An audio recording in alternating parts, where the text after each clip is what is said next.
Si Madam Maria. Saan po kayo ngayon, Madam Maria? Dasma po. Dasma, Cavite, no? Opo. Si Maria, no? Mariang Palad. Alam. Okay. Ilang taon po si... Tumagi na ako DJ nung December. Oh, Kaya lang, walang Kamus- kwenta yung kausap ko eh. oh, kamusta po kayo nang nakausap mo last December? Walang kwenta. Bakit? Hindi ko maintindihan. Chinese po siya? Hindi.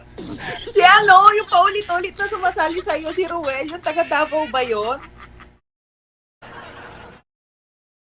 Ruel. Oo, yung makulit, yung hindi marunong magtagalog, ang hirap kausap. Ay! Oo nga pala, no? Si Ruel. Ay! Saan ba yun? Ay, nga, tisya na. Ay, yung gwapo! Grabe. Okay. Oh, so, hindi na po kayo nag-usap sa off-cam? Hindi po, message siya na message, hindi ko naman naiintindihan kasi nga sabi ko nga sa kanya, Tagalog lang. Kahit po mag-message siya through text. Opo, hindi ko Bisaya. siya naiintindihan. Okay. Okay. So, ano po ba status nyo ngayon, ma'am? Ganon pa rin po, busy. Busy Mm. single mom. Ilan po anak ninyo? 4 po.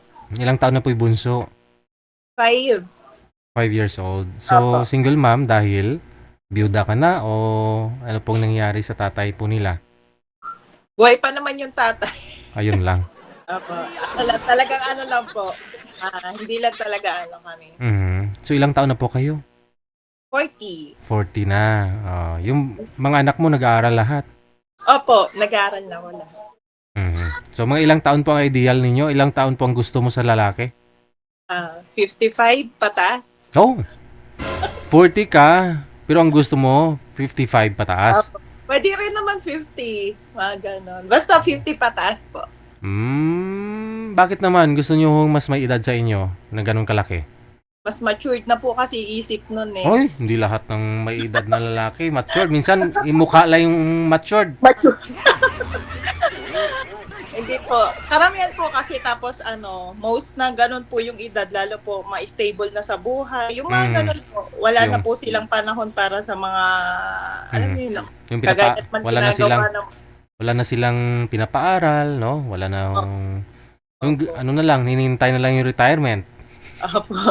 Hindi naman po. At saka yung mga ganun kasi po, karamihan kasi, hindi na sila kagaya nung, alam mo yung mga bata-bata pa na lalaki, yung mga kasing edad namin or pababa, di ba? Oo, yung Party-party, inom-inom. barkada. Oo. Inom-inom, barkada. Opo. Mm. Kaya ayoko po ng bata. Okay, sige. So, saan po kayo ngayon, ma'am? Dasma po. Sa Dasma po pala, pangalawang tanong ko na yun. Ano po ano pa trabaho nyo ngayon? Yung online business po, sa online business. Ano po yung mga binibenta nyo po online? Halo-halo po, mga damit, mga frozen goods. Mhm. Ngayon, dagdag ako ng mga printing dito lang sa bahay kasi magpapasokan na mabenta mga printing. Okay, parang mga school supply na rin, ganun. Opo, opo. Sensei. So, paano nyo po na aalagaan, paano nyo po na ma-manage yung time ninyo sa mga anak mo? Paano po pagpasukan na?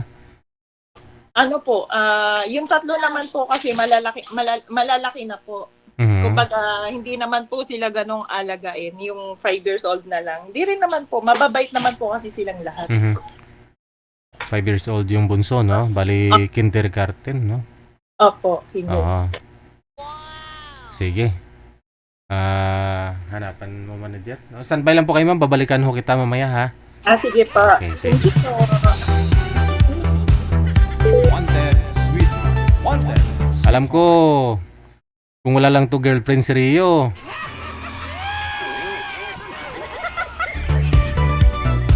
Yun po ang maganda, no, sa babae. Yun bang, di ba?